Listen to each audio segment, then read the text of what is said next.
Thanks, Chad. Now, you're right. Vernal really is a treasure trove of outdoor recreation. Right now, I'm just outside of town, and I'm here with my family at the Dry Fork Flume hike. It's an interpretive hike. We're going to take it for a couple of hours. But we're not just going to be doing some of this. We're going to be hitting every type of recreation you can think of. We're going to hit the water, we're going to hit the land, we're going to do motorized, non-motorized, everything. So if you were to come here to Vernal, you could plan out an entire week's worth of vacation recreation. So follow me.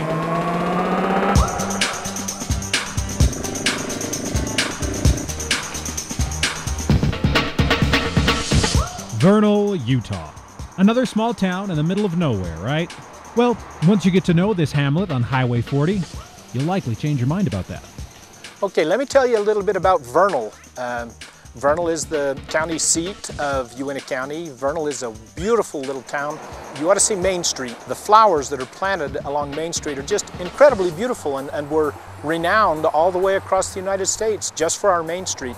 We have several new motels, and so there's places to stay. And from there, it's a kind of a base camp, if you will, for other places to see and visit within Uintah County. Mark Raymond would know. As a Uintah County Commissioner, he has more chance than most to explore these diverse lands. Today, he's acting as our guide, showing off just a glimpse into the world that is undiscovered Utah. My family, along with Jordan Merrill and his, left from downtown Vernal on a surprising journey. Our first stop was, of course, the Dry Fork Flume Trail. This is a historic route. See, early settlers wanted to use this water, but it disappears into these sinks in the earth.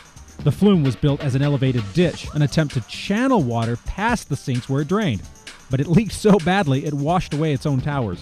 The flume was later abandoned, but past the end of the trail its remains are still visible. The hike is only one part of the day, though. Mark has been telling us about Red Cloud Loop, a drive over the mountains, and our group decides to give it a try. Well, Red Cloud Loop, it's a big loop that goes across the Uintah Mountains above Vernal. It's a road loop that has a bunch of great little places like this to camp, picnic.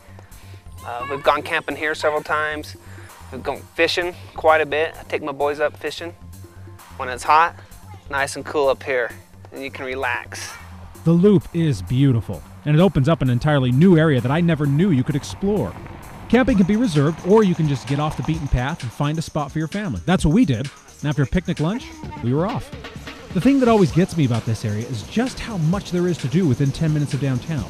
It doesn't matter if you're on an ATV or a boat, there's something right here. And Steinecker Reservoir is just one example. Steinecker has 31 campsites. 8 of them are full hookups. The water temperatures in the summer get up to 74 degrees, and that's about what it is right now. One of the most famous aspects of the Vernal area isn't on the water or off an OHV trail, though.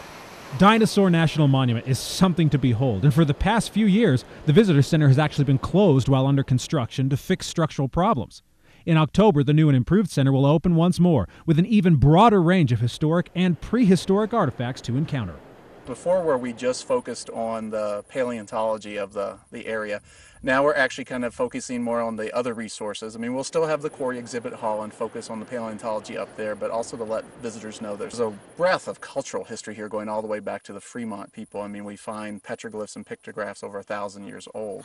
At the end of the day, I just wanted more. I mean, there were still other reservoirs we could have skied on, other trails to ride, more hiking and biking trails to old towns and pioneer homes. You know, I think I'm going to stay an extra day, which my kids are more than happy to hear about because they had a great time. Instead of wanting to play video games, we were out on the trail living life, and man, they loved it. It brings us closer. This is what I call cowboy bonding. We kind of bond together in a cowboy setting, I guess you could say. There's nothing like it. That does some bonding. You get to talk with your kids more. You're more one-on-one. You get to hear their problems if there's problems. And it's easier to talk. Vernal offers plenty of hotels and restaurants, so you'll be comfortable for the weekend, which is something I personally like after a good day of exploring. I'm going to have to bring my family back here and spend more time. I got a taste today of what Uintah County has to offer, and honestly, I liked it. I could spend weeks here, I think, hiking and camping and exploring and still not see it all.